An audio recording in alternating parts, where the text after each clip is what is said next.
God of War 3 launched in 2010, so it's been 5 years since we've had the conclusion to the Kratos trilogy until Ascension happened, but this is a core game, it has a number on it.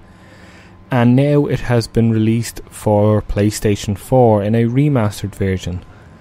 And not a huge amount has changed, but that's not actually really bad, because if you played God of War 3 back in 2010, you'll realise that it was one of the best looking games ever seen. And this game improves everything to a decent amount around the board. The game looks better, it feels better, it moves better, but it was already an incredible looking game.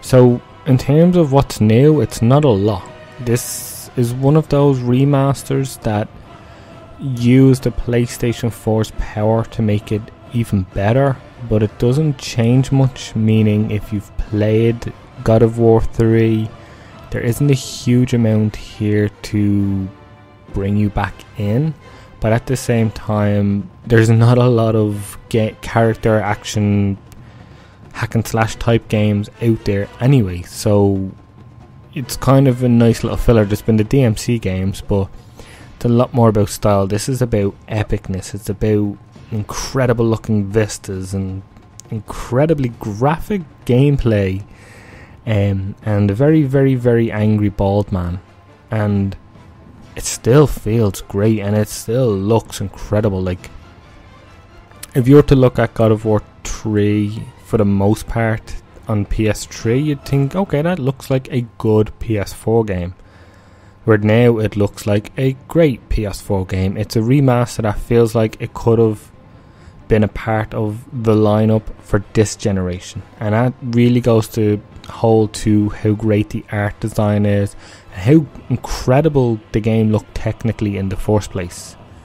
And I mean, it doesn't add a lot to it. There's a photo mode now, which actually, like, sure, like, of course, like, how the game looks and it's all about the spectacle and the scale, a photo mode makes sense. And to be honest, you probably will use it if you've played the game before, but if you haven't played the game before, you're getting a really really good action game, a really good character driven hack and slash, impactful. I think that's one of the best things about God of War, is every hit feels impactful. Like, it feels like the screen just shakes every time you make contact. You know you're making contact, and that's sort of one of the best things about the game, is it feels like you feel strong. Like, that's the big thing you do. And some of the boss battles are incredible, especially what's going on in the screen. And it's one of those games where if you have played it, though, you can sit back and enjoy it again if you haven't played it too much.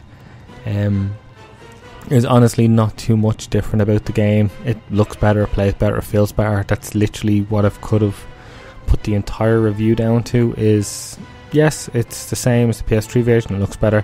Yes, it plays the same as the PS3 version, but feels a bit smoother, and that's about it. It's essentially the same game, just looks a little better. And it's not, like I said, it's not a bad thing. It's just, it's hard to push people who've really played a lot of the third one to go and invest again. But if you've only played a little bit or you haven't played it at all, it's still a great game. And I mean, it won't take up too much of your time, and it's not full price, so there's a lot worse ways you could spend your money. But it's still today, 5 years later, still feels like a really good game.